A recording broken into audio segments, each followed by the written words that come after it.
lo voy a hacer extensiva esta reflexión a todos los que participan de este debate, aunque creo que va a haber puntos de coincidencia. Se hablaba recién acerca de la ausencia de veracidad en las campañas electorales y en el decir de los candidatos porque después hacen otra cosa. Yo quería señalar que en la Argentina hubo un candidato que prometió menos de lo que realizó. Al revés, en lugar de prometer más y mejor para después modificar su camino, lo que hizo fue tener un programa públicamente moderado y cuando tuvo la posibilidad de llegar al gobierno, apretó el acelerador y benefició ampliamente a los sectores populares. Se trata de Néstor Kirchner. Hoy Néstor Kirchner está puesto en la picota a través de acusaciones sobre aquellos, como dice el diario La Nación, son hijos directos de su política. El tema corrupción está candente en América Latina. Luis Ignacio Lula da Silva, Dilma Rousseff han sido fuertemente bombardeados al punto de lograr parcialmente una desestabilización institucional. Venezuela padece ese tipo de campaña propagandística y en Argentina es de carácter aluvional y logra acorralar a muchos que defienden las banderas nacional populares, pero tienden a creer lo que le dicen los medios inmediatamente. Abramos el debate sobre el tema corrupción. Me gustaría, Julio, conocer tu visión sobre esto y sobre los episodios del último tramo de la vida nacional. Bueno, mi punto de vista lo he tratado de expresar en muchas oportunidades. Es muy parecido, casi igual, y está tomado y copiado del que tenía Jauretche respecto al tema de la corrupción. Jauretche partía de la base, que sigue siendo la misma base, de que hay una sociedad estable, un sistema estabilizado, y que el peronismo en el 45 y el peronismo en el 2003 vinieron a subvertir ese sistema establecido. Entonces, decía Jauretche, usaba la siguiente metáfora, decía, nadie le reprocha, nadie se escandaliza por el traje nuevo, o la corbata de $1000, o el Packard de aquellos años, que puede tener un Alza Gunzue, un Santa Marina, una Anchorena, porque eso es obvio que es así. Ahora, cuando el de la pieza 4 se compra un nuevo par de zapatos, todo el mundo empieza a sospechar de que en algo raro debe andar. Porque el de la pieza 4 no tiene ninguna razón para comprarse otro par de zapatos.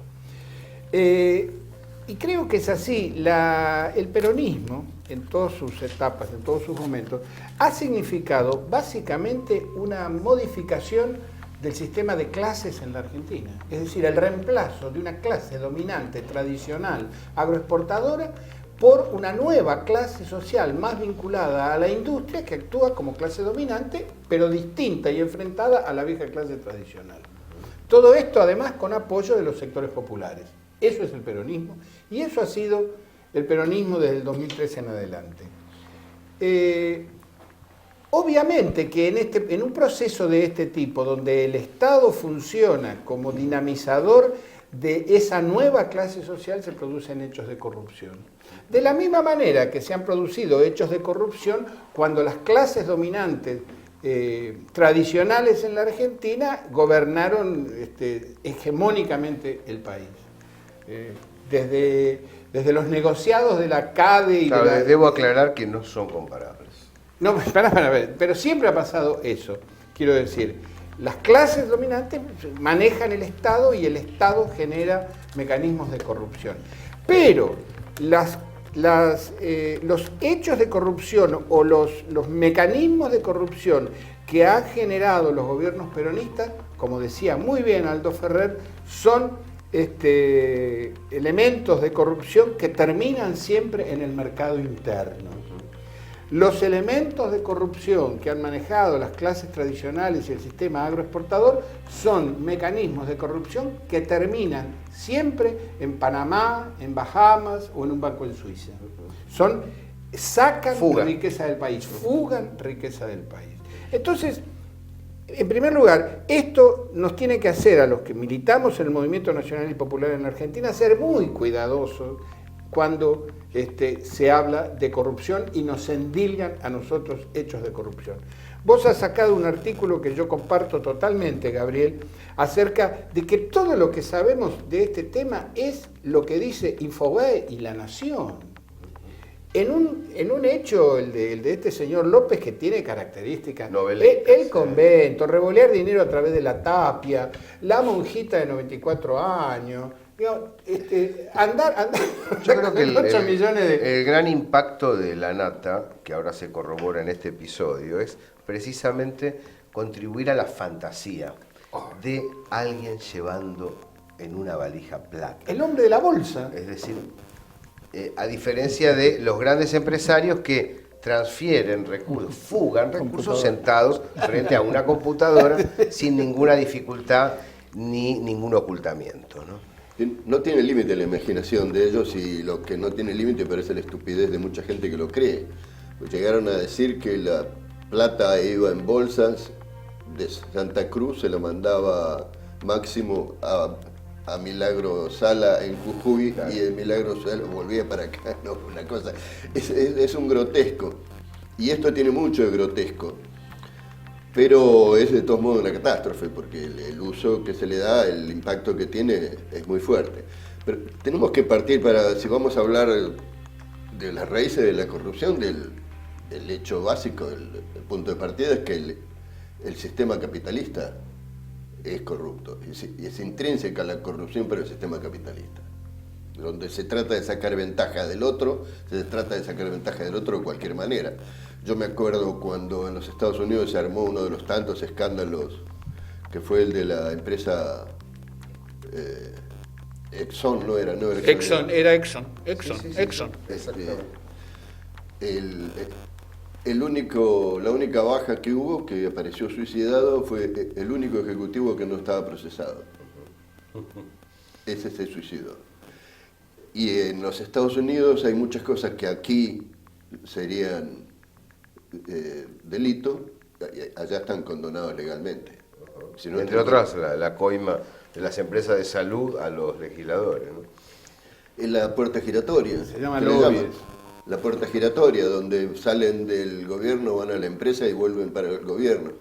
Y el caso de lo que llamado caso Citizen United, porque esa es una organización derechista, reaccionaria, que llevó el caso a la Corte, y la Corte Suprema de los Estados Unidos estableció que las corporaciones, las empresas, tenían los mismos derechos que los individuos. Por lo tal, podían hacer aportes para intervenir en la política como cualquier otro individuo sin pedir permiso. Una atrocidad, claro, que terminó de destruir lo que poco que quedaba de democrático del sistema norteamericano. Igual yo creo, Osvaldo, que aunque es correcto la narración que estás haciendo, afirmaciones sobre el capitalismo es corrupto puede llamar a engaño en un sentido. Hay sectores que son corruptos y otros que no.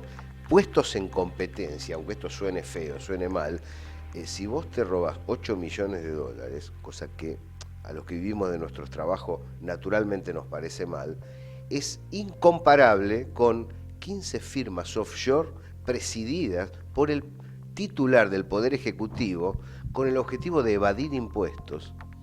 El titular del Poder Ejecutivo es el ejemplo a nivel nacional de decirle al ciudadano promedio, usted tiene que pagar sus impuestos para que el Estado siga funcionando.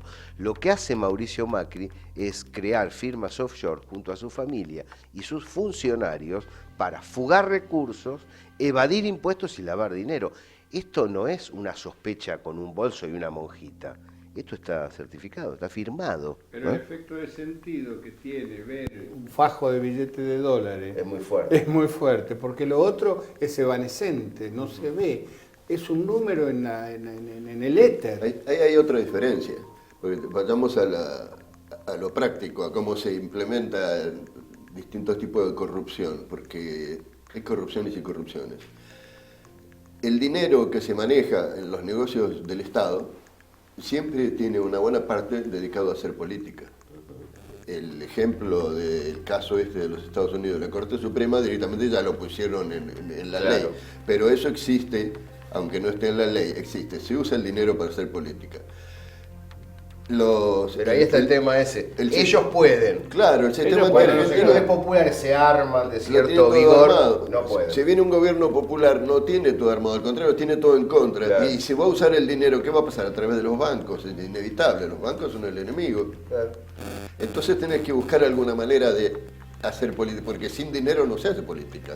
Vos señalabas en esa dirección, Karim, que floja comunicación del movimiento nacional y popular a la hora de hablar, por ejemplo, de estas cosas y decir, mire, charlemos en serio del tema corrupción, pongámoslo sobre la mesa, cuál es la visión, cuál es la realidad, cuáles son los datos, qué faltante de elementos informativos y de batalla cultural, ¿no?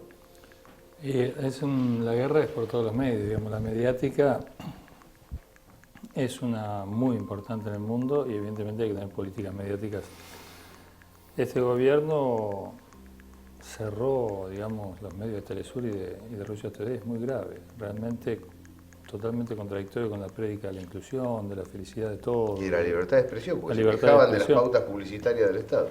Es gravísimo. Yo la verdad es que ahora prácticamente no se le van cerrando las puertas a los argentinos para conocer la realidad del mundo, y en el orden local, bueno, quedan todavía algunos medios que pueden realmente rebatir esto, pero hay que hacerlo bien, realmente hay que mostrarlo bien. Yo creo además que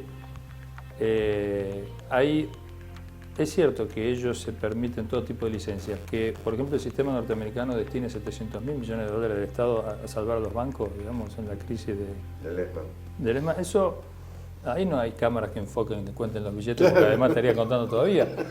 Pero también, obviamente, esto va a conllevar un debate hacia adentro, de decir, está bien, ellos se permiten cualquier licencia. Ahora, para adentro, ¿qué hay? Y ahí obviamente hay que hacer revisiones, porque las banderas que se levantan son banderas muy sacrificadas. La bandera de lo nacional, de la soberanía, digamos, la lucha por la independencia, o digamos, la unidad continental, o la multipolaridad, son realmente banderas que van a requerir realmente revisión. Yo con esto no me hago cargo de todo lo que dicen, porque si no sería bueno ya analizarnos por lo que nos dicen que somos, que nosotros sabemos que no somos. Pero sí creo que, digamos, si es una mentira absoluta, y bueno, entonces yo espero que realmente eso se vuelva un boomerang, pero eso requiere trabajo, comunicación, políticas, estructuras, etcétera. Y vamos a ver, y si hay algo, porque el sistema imperial tiene una técnica, y es la mota de polvo te la agranda al infinito, y lo infinito te lo achica a la mota de polvo. Pero entonces, pero si hay una mota de polvo, digamos, hay que limpiarla, digamos, es un tema, hay que limpiarla. Y hay que cerrarle las puertas a esto. ¿Para qué? Para que el imperialismo únicamente recurra a la mentira absoluta. Y eso es un fuerte del movimiento de reivindicación, digamos, de valores como la independencia y la soberanía, que son valores sagrados. Inclusive. Sin embargo, yo creo que ahí hay una polémica alarmada, ¿no?, en esto que señalas, porque yo te puedo decir que un funcionario, el subsecretario, bueno, Jaime, digamos, sea deshonesto, ¿me va a evitar a mí adscribir a un proyecto de ninguna manera por la justicia social, la independencia económica, la soberanía? Digamos, así se compruebe que ha asesinado a su abuelita 3 veces, ¿no? Bueno, yo voy a seguir creyendo en José de San Martín, en Juan Domingo Perón y en la posibilidad de crear una nación justa. Digo, por eso prefiero discutir de proyectos que de elementos jurídicos, ¿no? Pero entiendo lo que vos decís. Ellos se van a etiquetar de que el populismo es así y no existe otra manera. Pero, claro. Gabriel, ¿qué tiene solamente que ellos? Supongamos que nuestro gobierno era muy corrupto y que vino este gobierno a limpiar la corrupción. ¿Me querés decir para qué le levantó las retenciones a la industria minera? por ejemplo. ¿Qué tiene que ver la plata de López con las retenciones de la industria minera? Para darte un ejemplo, con la desfinanciación de todos los programas sociales del gobierno. ¿Qué tiene que ver? Te digo, si me apuran, habiendo charlado no hace mucho con Amado Vudú, yo, la verdad, no tengo nada que decir ni de Vudú, ni de Van der Breule, ni de nadie, ni de las campañas. Lo que sí sé es que Vudú está en el foco por haber recuperado las AFJP, los fondos de jubilaciones y pensiones, que los bancos, digamos, cayeron en la furia cuando se les retiró ese nivel de ganancia imponente y se lo puso al servicio de los jubilados. Muy importante lo que está diciendo Gabriel, porque justamente el caso López sale a tapar en los medios la discusión de la ley de jubilaciones en el Parlamento, que va a disolver el sistema jubilatorio argentino. Último tramo, fíjese cómo seguimos.